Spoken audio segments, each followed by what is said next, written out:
Reflection 10th physics का topic है।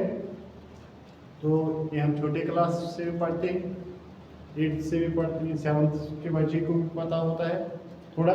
तो यहाँ से हम इसको ब्रॉडली एक्सप्लेन करेंगे, पूरे कंसेप्ट के साथ इसको एक्सप्लेन करेंगे। तो वो क्या होता है कि कल जब हमने कहा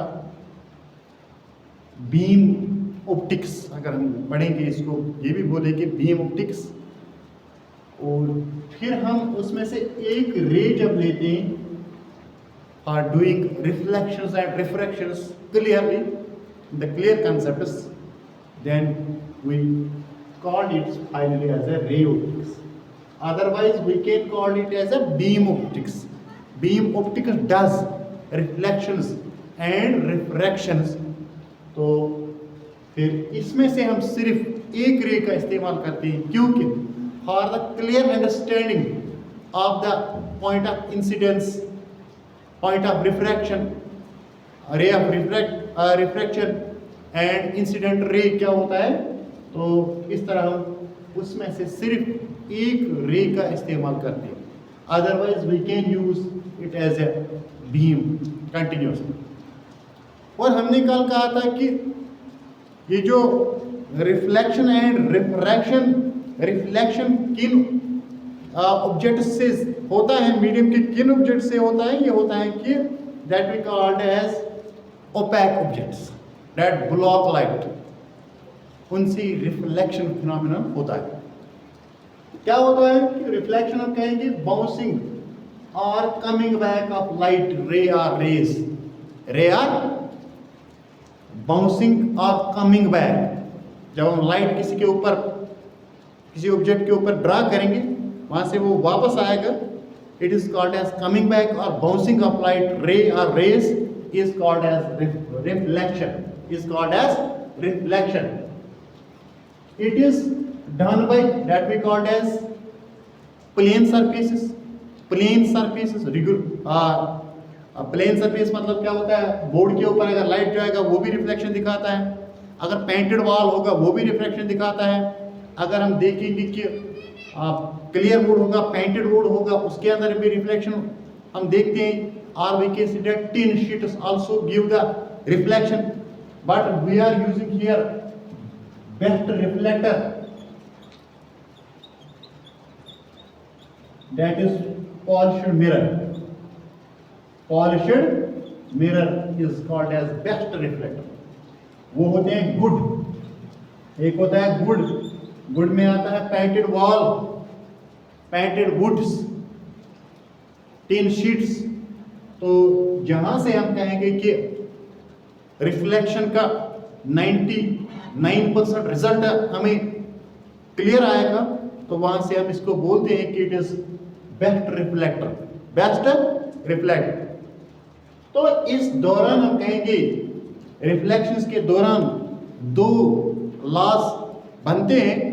वो लॉज क्या है, angle I is equal to angle R, और एंगल I और एंगल R को प्रूव करने के लिए हम ये लॉ फर्स्ट, लॉ 1 को हम अंडरस्टैंड करने के लिए हम यहां से एक लाइन का इस्तेमाल करते हैं जो इस एंगल को बाइसेक्ट करता है, इस सारे एंगल को बाइसेक्ट करता है, that is called as normal imaginary line. तो यहां से हम कहेंगे कि ये अगर 30 है, ये भी 30 होगा, ठीक। तो प्रैक्टिकल के दौरान जब हम इसको देखेंगे, ये यहां से हो सकता है 30, it may be 31, so there is no such huge difference, or we can say that it will go here, that we call as the, for the practical purpose it is 29, and this will go as 30.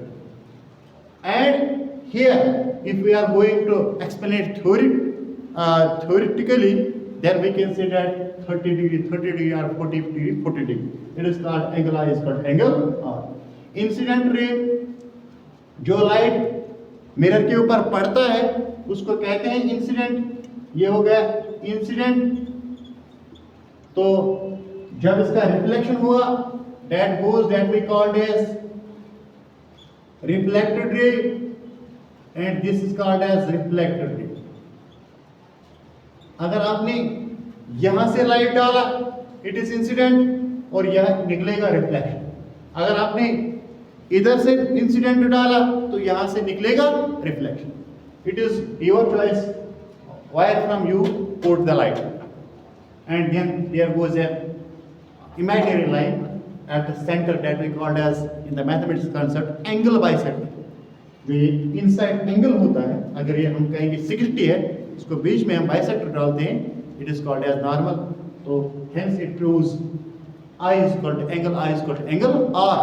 तो अगर हम बताएंगे कि normal का importance क्या है, 10th class के exams में आते हैं ये क्वेश्चन, कभी एक दो बार पूछा गया था कि इम्पोर्टेंस ऑफ नॉर्मल क्या है.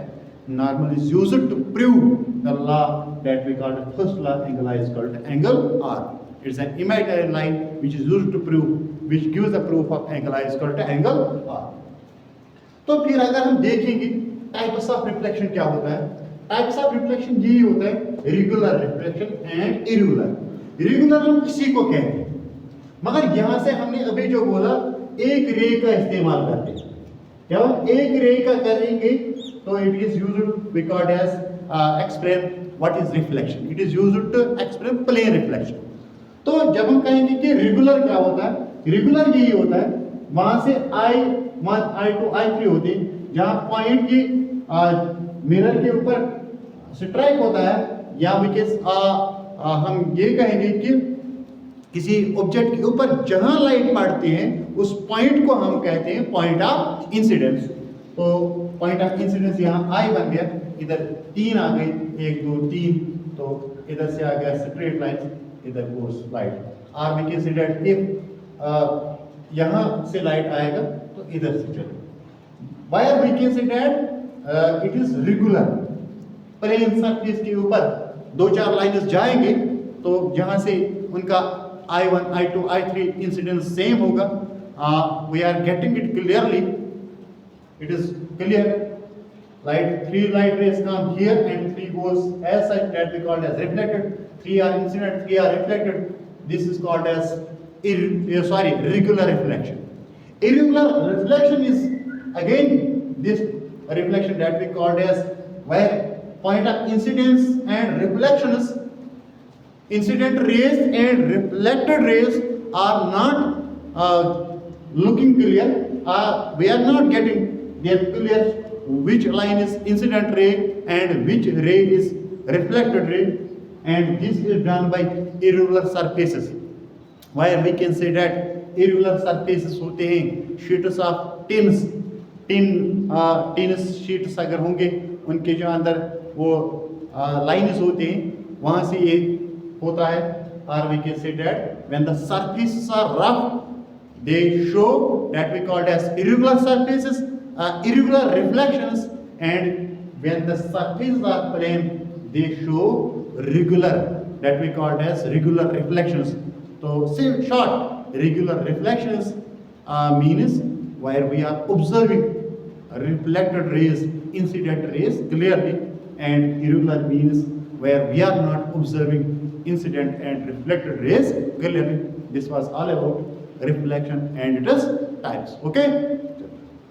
तो एक और पॉइंट जाते जाते हम बताएंगे, ये भी रेगुलर रिफ्लेक्शन है, मगर यहाँ से हमने एक ही रे का इस्तेमाल किया है, और जब आगे टॉपिक चलेगा ये चलेगा सिर्फ एक ही रे की, क्योंकि एक रे से ही क्लियर होता है कि आगे लाइट रे को रिफ्लेक्शन कहाँ पर हुआ और रिफ्रैक्शन कहाँ पर हुआ, इसलिए हम इसको रे ऑप्टिक्स कहते हैं. Otherwise we can also tell it as a beam optics, क्योंकि बीम से भी रिफ्लेक्शंस और रिफ्रैक्शंस होते हैं मगर वो क्लियर नहीं होते जैसे यहाँ होते हैं, इसमें कन्फ्यूजन्स होते हैं, कन्फ्यूजन्स आते हैं, तो इसलिए यहाँ से हम एक ही रे का इस्तेमाल करते हैं.